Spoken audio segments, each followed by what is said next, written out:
Hello guys welcome to my new video. तो guys মানে কি আজি বানপানীৰ ওপৰত দুটামান কথা ক'ম বুলি ভাবিছোঁ, কাৰণ বৰ্তমান বানপানী ট্ৰেণ্ডিঙত চলি আছে অসমত, আৰু অসমত বহুত জেগাত বানপানীও আহিছে। বেয়াও লাগে বানপানী ইমান আহিছে, মানে বানপানী সঁচা কথা এইটো। বানপানী আজিকালি মানে কি আমাৰ এটা প্ৰাকৃতিক দুৰ্যোগ নহয়, ফেষ্টিভেল হিচাপত হোৱা হৈছে প্ৰত্যেক বছৰে। তো সেনেকুৱা টাইপৰ কথা। আচলতে বানপানী কেনেকৈ ৰখাব পাৰি সেইটোৰ ওপৰত আজি মই এটা কথা ক'ম বুলি ভাবিছোঁ। বাকী অলপ বতৰটো আজি দেখুৱাই আছোঁ, তাৰপিছত আৰম্ভ কৰি আছোঁ। বানপানী কেনেদৰে ৰখাব পাৰি। বতৰটো আজিও সেমেকা হয়। অলপ আগতে বান্দৰ এটা আহিছিলে, সেইটোৰ ভয়তে মই ওপৰত যোৱা নাই জানেনে, নহ'লে মই ওপৰত গৈ ভিডিঅ' বনাওঁ। আজি বতৰটো সেমেকা আৰু ধুনীয়া আৰু ৰাতিপুৱাৰ পৰা বৰষুণ আহি আছিল, এতিয়া অলপ বৰষুণ কমিলে, বাকী ঠিক ঠাক। তো গাইজ শুনক এতিয়া, আচলতে বানপানী হ'ল এটা প্ৰাকৃতিক দুৰ্যোগ। বানপানী অসমত প্ৰত্যেক বছৰে আহিবই, যিমান কি ৰ'দ নকৰক কিয়। কিন্তু বানপানী আহিলে মানুহৰ বহুতো লাভো হয় আৰু বহুতো ক্ষতিও হয়। আগৰ দিনৰ মানুহৰতো বহুত লাভ হৈছিলে, কাৰণ বানপানী মানে কি এই যোনটো পলস পৰে ন, সেইটো খেতিয়কৰ কাৰণে বহুত উন্নত আছিলে, মানে তো বহুত উন্নতিও হৈছিলে খেতিৰ ফালৰ পৰা। তো সেইকাৰণে বানপানী আহিবই, আৰু পাষ্টতো আহিছিল, ফিউচাৰতো বানপানী অসমত আহিবই, কোনো ৰ'দ নাই। আহোমৰ দিনৰ পৰাই বানপানীটো আছিলে।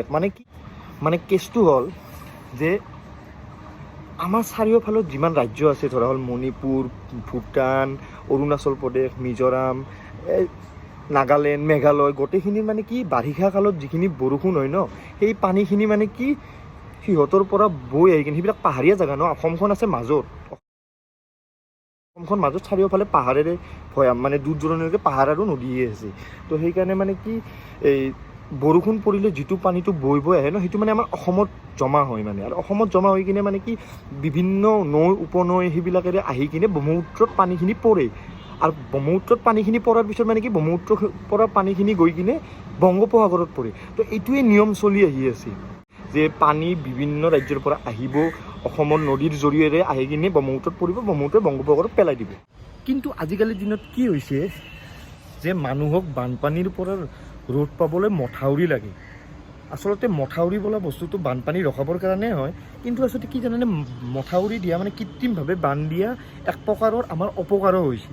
আৰু বানপানীৰ মেইন কাৰণ হ'ল আপোনালোকৰ এই যোনবিলাক মথাউৰি দিয়া, সেইবিলাকে হ'ল বানপানী অহাৰ মেইন কাৰণ। কাৰণ কি জানেনে, কোনোবা এটা জেগাত ধৰা হ'ল বানপানী হৈছে, তাৰে মানুহবিলাকে চৰকাৰক অনুৰোধ কৰি কৈছে যে বানপানী আহি আছে, আমাক কৃত্ৰিম বান্ধ লাগে। চৰকাৰে সিহঁতৰ মুখ বন্ধ কৰিবলৈ দিলে কৃত্ৰিম বান্ধ।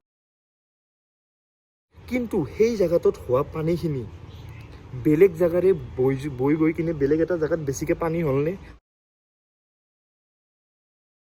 হোৱাৰ পিছত সেইখিনি জেগা একদম মানে ঘৰচৰবিলাক ডুব গ'লনে পানীত। তো সেইকাৰণে মথাউৰি একফালৰ পৰা অপকাৰ হিচাপত হৈছে। তো আমি বানপানী ৰখাবৰ কাৰণে আমি মথাউৰি দিয়াটো বন্ধ কৰিব লাগে। চৰকাৰক এই অনুৰোধ যাতে মথাউৰি নেদে, কাৰণ কি জানেনে, অসমত যিহেতু পুৰণি কালৰ পৰা বানপানী হৈ আছে, তো বানপানী এইটো আহিবই। নৰ্মেল 2-4 দিন থাকি কিনে বানপানী নোহোৱা হৈ যাব আকৌ। তো সেনেকুৱা টাইপৰ ঘটনা। কিন্তু সেইকেইটা দিনৰ কাৰণে যদি কৃত্ৰিম বান্ধৰ জৰুৰত হয়, কৃত্ৰিম বান্ধ যদি দিয়া হোৱাৰ পিছত মানে কি হ'ল, সেইটো জেগাতহে পানী নোহোৱা হ'ল, সেইটো জেগাৰ পানীখিনি বেলেগ জেগাত গৈ কিনে আকৌ দিগদাৰে হ'ল ন। কেছটো সেনেকুৱা মানে। তো সেইকাৰণে বানপানী ৰখাবলৈ মথাউৰি দিয়াটো বন্ধ কৰিবই লাগিব। আৰু চৰকাৰক এই অনুৰোধ যাতে কিছুমান মানুহৰ কথা আহি কিনে যাতে কৃত্ৰিম বান্ধটো নিদিয়ে, কাৰণ সেইটোৰ ফলত আমাৰ অসমত বানপানী হৈ আছে। আৰু মানে কি চব জেগাতে সমানে পানী থাকিব ন বানপানীৰ ক্ষেত্ৰত। মানে বানপানী মানে কি অসমত যিহেতু মই আগতেও কৈছোঁ যে বানপানী আহিব, মই হয়তো ভালকৈ বুজাব পৰা নাই। মানে কি প্ৰত্যেকটা জেগাত মানে পানী সমান থাকি যাব অসমত। যেতিয়া বানপানী আহিব ন, প্ৰত্যেকটা জেগাত সমান পানী আহিব, আৰু সমান পৰিমাণে যিখিনি পানী আহিব সেইখিনি গুচিও যাব টাইম এটাত। তো কৃত্ৰিম বান্ধ আহিলে খালি কি এটা জেগাত কমি যাব, বাকীকেইটা জেগাত বেছি হৈ যাব, তাৰ ফলত কি মানুহ ডুবি মৰি যাব, সেইটোৱে কথা। তো সেইকাৰণে কৃত্ৰিম বান্ধটো যেতিয়া বন্ধ হ'ব, বানপানী আপোনাৰ পূৰা সীমিত লেভেলত থাকিব, কাৰো একো ক্ষতি নহ'ব, আমাৰ উপকাৰহে হ'ব। তো গাইজ সদায় এনেকুৱা অলপমান বেলেগ টাইপৰ ভিডিঅ' দিব ট্ৰাই কৰিম। মাজে মাজে ব্লগিঙো দিম, মটো ব্লগিঙো দিম। তো গাইজ আজি ভিডিঅ'টো এইখিনি আছিলে। আকৌ এটা নতুন ভিডিঅ'ৰ সৈতে লগ পাম। যদি ভিডিঅ'টো চাই ভাল পালে like, comment, subscribe, share completely কৰি দিব। তেতিয়ালৈকে বাই, গুড আফটাৰনুন, জয় আই অসম।